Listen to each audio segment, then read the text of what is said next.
जय हिंद साथियों, good morning, नमस्कार। कैसे आप सभी लोग?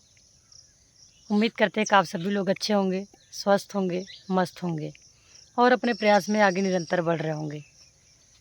तो सभी शिफ्ट का आपका आंसर किया चुका है और जहाँ तक है सभी लोगों ने अपना आंसर किसी मिला लिया होगा कि मेरा कितना नंबर सही हुआ, कितना नहीं। तो काफ़ी निराश होंगे अपने नंबर को देख करके और निराश होने वाली बात भी है।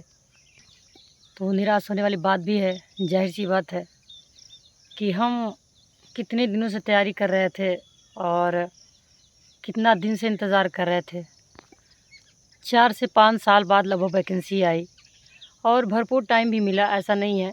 और इसमें से बहुत सारे बच्चे जो ओवर एज हो गए थे उनके लिए भी चांस हुआ। अब जो बच्चे ओवर एज हो गए थे वो पहले से ही तो तैयारी करते थे, ऐसा तो नहीं है कि पहली बार उनको एग्ज़ाम में बैठाला गया था। तो बहुत सारे एग्ज़ाम वो दे चुके होंगे, बहुत सारे एग्ज़ामों का उनके पास अनुभव भी रहा होगा।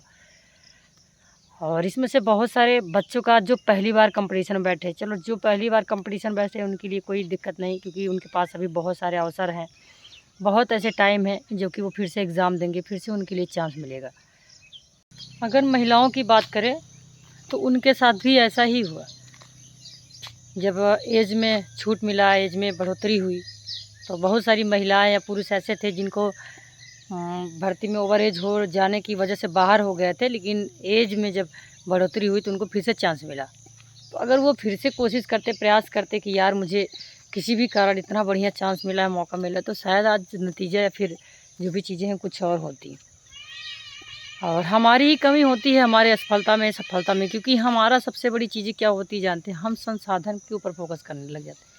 ज़ाहिर सी बात, अगर हम संसाधन पे फोकस करेंगे तो जो हमारे आगे का जो ड्रीम है या जो सपना है वो तो भूल ही जाएगा, क्योंकि हम दोनों एक ही चीज़ पे फोकस कर सकते हैं ना। जब अर्जुन को कहा गया था कि मछली के आँख में निशाना लगाने के लिए, तो उनके गुरु ने यही कहा कि अर्जुन, आपको सिर्फ आँख दिखनी चाहिए, ना कि उसके आसपास का जो दायरा है कि कहाँ मारूँ, कैसे मारूँ।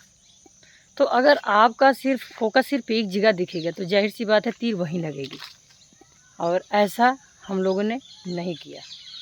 अब बहुत सारे बच्चे परेशान होंगे और परेशान होने वाली बात ही है, निराशजनक होंगे।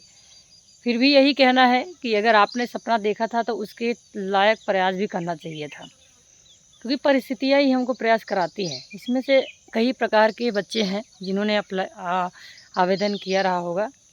जैसे कुछ तो ऐसे होंगे जिनकी परिस्थितियाँ बहुत ही ख़राब हुई होगी, जिनका नौकरी पाना बहुत ज़रूरी था।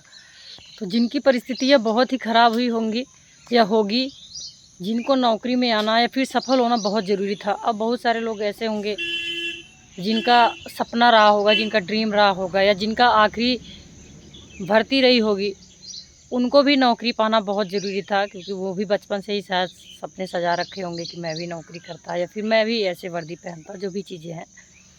और कुछ लोग तो ऐसे होंगे जो सिर्फ शौक़ से पूरा करे होंगे, जैसे कि कोई फार्म भरा है, यार मैं भी यूपी पुलिस की तैयारी कर रहा हूँ, चल ठीक है मैं भी डाल देता हूँ, मेरा भी भरवा देना भाई। तो किसी एक दूसरे को देखने के चक्कर में बहुत सारे लोग तो अप्लाई किए रहे होंगे। चलो, जो एक दूसरे को देख के चक्कर में, एक दूसरे को दिखाने के चक्कर में, या फिर बताने के लिए कि हाँ मैं भी तैयारी कर रहा हूँ, लोगों की समाज में अपनी भी इमेज बनाने के लिए कि हाँ मैं भी कंपटीशन की तैयारी कर रहा हूँ, तो जो कुछ लोग ऐसे वैकेंसीज अप्लाई करते हैं तो उनके लिए कोई निराशजनक वाली बात नहीं होती। मान लो हो सकता है कि मेरी बात बहुत सारे लोगों को बुरा लगे, बहुत सारे लोगों के लिए अच्छी भी लगे, लेकिन इस दुनिया की, समाज की कड़वी सच्चाई है कि बहुत सारे लोग तो सिर्फ ऐसे ही एक दूसरे को देख करके शौक़ से बस ऐसे डाल देते कि चल यार मैं भी डाल देता हूँ, होगा तो होगा, नहीं होगा तो कौन सा मेरा नुकसान हो जाएगा। तो उनके लिए कोई दिक्कत नहीं, वो इतना निराश भी नहीं होंगे। लेकिन आप उनके बारे में सोच के देखो, खासकर लड़कियों के लिए इतने दरवाजे खुल रहे हैं। आज से 10 साल पहले चली जाओ तो किसी भी जगह लड़कियों का कोई भी अस्तित्व तो नहीं था, ना कोई पढ़ाई लिखाई में, ना किसी नौकरी में, ना किसी भी चीज़, यहाँ तक कि माँ बाप भी सपोर्ट नहीं करते थे। लेकिन आज हमको अगर चांस मिला है आगे बढ़ने के लिए तो हमको कुछ करना चाहिए ना। लेकिन हमारी गलती होती है, हमारी ही कमी होती है जो माँ बाप हम पे भरोसा नहीं करते।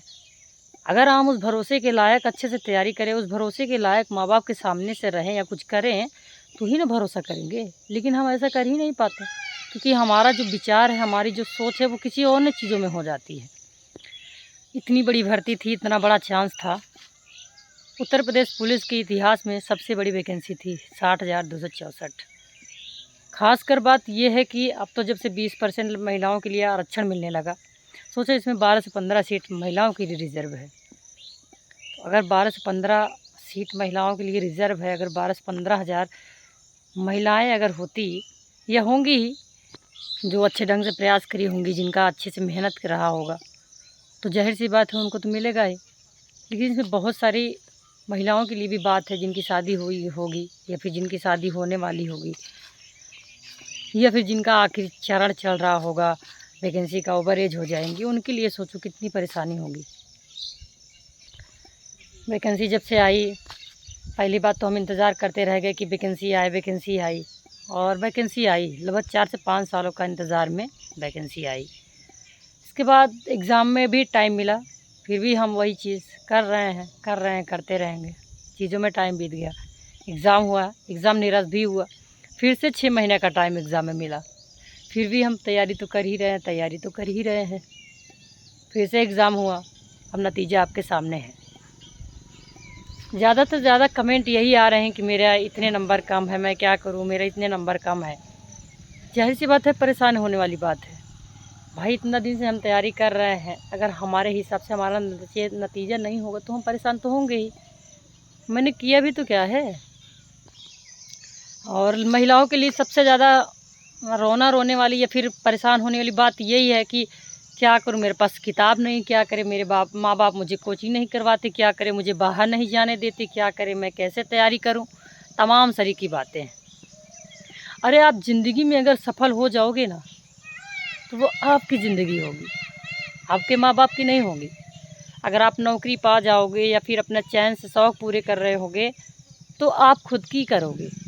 अगर आपकी खुशी होगी तो आप अपनी खुशी अपने हिसाब, अपनी स्वेच्छा से आप अपने किसी माँ बाप या किसी की भी मदद करोगे, पर कोई ज़बरदस्ती नहीं करा पाएगा। वो आपकी ज़िंदगी होगी। तो जाहिर सी बात है, जब सुख आपकी ज़िंदगी लेगी तो संघर्ष भी तो आप ही को करना होगा। अगर सही से ऐसे बनाए हुए रास्ते आपको दे दी जाए, ठीक है सिर्फ चल दो, तो फिर पर मतलब ही क्या निकलेगा संघर्ष करने का, ज़िंदगी जीने का, या फिर ज़िंदगी में आगे बढ़ने के। आसानी से कोई चीज़ मिल जाती तो उसकी कीमत नहीं रहती। हम अपने आप को उस लायक बनाए तो पहले, बस यही करते रहते हैं, बस यही बहानेबाजी अपने आप से अपने आप को धोखा देते रहते हैं। और ऐसे करते करते हमारा उम्र समय बीत जाता है। एक टाइम आता है कि हमारी शादी वादी हो जाती है, फिर हम घर परिवार के जिम्मेदारियों में बच जाते हैं। फिर हम भी जब काफ़ी टाइम बीत जाता तब यही कहते हैं, यार मैंने भी सपना देखा था, यार मैंने भी बहुत कोशिश करी थी पर मिला ही नहीं। अब आप जानो कि आपने कितनी कोशिश की थी। इसीलिए मुझे फिर से महिलाओं से यही इतना कहना है कि आपको चांस मिला है, मौका मिला है, तो इस मौके का फ़ायदा उठाओ, बढ़ चढ़ के हिस्सा लो और आगे आओ और जीत हासिल करो, सफलता हासिल करो। पुरुषों से कदम मिला कर के चलो। हमको खुद अपनी अस्तित्व बनानी है, कोई हमको जागीर समझ करके नहीं दे देगा। हमको खुद बनाना है, खुद आगे आना है, सफल होना है, एक ताकतवर विमेन नारी शक्ति बनना है, ताकतवर। तो पढ़ाई करो, तैयारी करो, जहाँ भी जैसे चांस मिल रहा है, जिस भी चीज़ में, जिस भी क्षेत्र में आपका मन लग रहा है, चाहे खेल हो, पढ़ाई लिखाई हो, सिलाई बुनाई हो, जहाँ भी आपका इंटरेस्ट हो, जो अच्छा लग रहा है, आप अच्छे से दिल से करो, सफलता ज़रूर मिलेगी। अगर आप दिल से, मन से खुश होकर के करोगे तो एक न एक दिन सफलता ज़रूर मिलेगी। लेकिन हाँ, ईमानदारी से हमारा कर्म होना चाहिए, ईमानदारी से हमारी मेहनत होनी चाहिए। अगर हम ईमानदारी से करेंगे तो पक्का मिलेगा। आज यही तैयारी है, वैकेंसी है, अगर इसी में हम अच्छे से ईमानदारी से तैयारी कर रहे होते तो आज ना कहीं कल हमको सफलता मिलती है। और जिन लोगों ने ईमानदारी से किया है, और पक्का उनको मिलेगी सफलता। ऐसा नहीं है, कभी ईमानदारी से किया हुआ मेहनत असफल नहीं जाता। आज नहीं तो कल ज़रूर सफलता मिलती है। बस यही इतना कहना है आप लोगों से। और जो भी एग्ज़ाम का जो भी नतीजा हो, बिल्कुल परेशान मत होइएगा। जो हो गया हो गया। लेकिन हाँ, अब एक डेडिकेशन के साथ, एक मोटिवेशन के साथ फिर से हमको तैयारी करना है, ताकि अब इस बार अगर चांस मिले तो सफलता ज़रूर मिले। अब कोई कमी नहीं छोड़ना है, अच्छे से मेहनत करना है, फिर से सफलता मिलेगा और 100% मिलेगा। बस यही इतना कहना है। अच्छे से तैयारी करते रहो, खुश रहो, मस्त रहो। फिर से एक नई वीडियो के साथ आएंगे सामने। जय हिंद।